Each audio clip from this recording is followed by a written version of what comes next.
Yaz yarıp çıkan yadın gülüdek Adatın dağını yarıp çıkan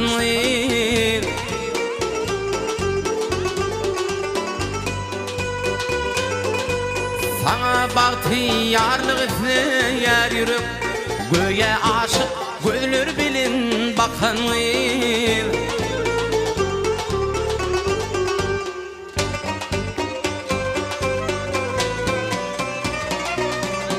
Aydım layıktır senin cemalın Aydım layıktır senin kemalın